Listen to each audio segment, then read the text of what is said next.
14 dayon ka mga sakyanan nga naka-illegal park sa kadalanan sa dakbayan sa Talisay ang naklamp sa mga sakop sa City Toda atol sa unang adlaw sa subling pagpatuman sa clamping operation. Ang report ni Femari Dumabo.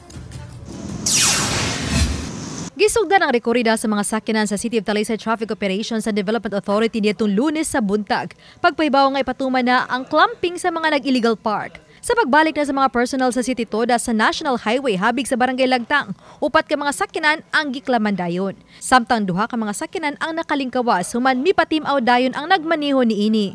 Mato dining usa ka tag-iya sa sakyanan nga padung siya mag-deliver og mga parcel ug namahaw lang unta.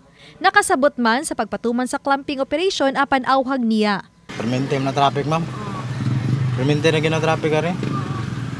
Dagan magay mga e-bike kani wa mo na mga kon mo na ka walang traffic gon. Kini man tricycle. No. Tricycle okay ra tricycle kay makina man mga e-bike ba niya.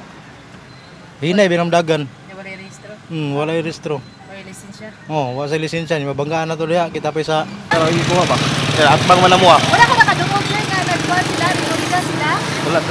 Gipasabot ni Joy Tumulak, hepe sa City Toda, nga gawas sa napanlantawang pagdaghan sa mga sakinan nga muhatod sa paghuot sa trapiko ning Kapaskuhan. Subay usab kini sa clearing operation nga gimando sa DILG. Una namong buhaton is amo una siyang isyuhan tungod sa iyang violation. So, human pag-issue sa iyang illegal parking, mo gamit mi sa public address, among ipanawagan o kinsay tag-iya ining mong sakyanan palihog sa pag-pull out. Once nga amo nang gihimo ang tanang pamaagi para mahibaw ang maong tag-iya, kung wa gyapon mapakita, that's the time nga amo naging klaman. Ang laing duha naklaman sa kilid sa Cebu South Coastal Road sa San Isidro ug kansuhong ni adtong Lunes.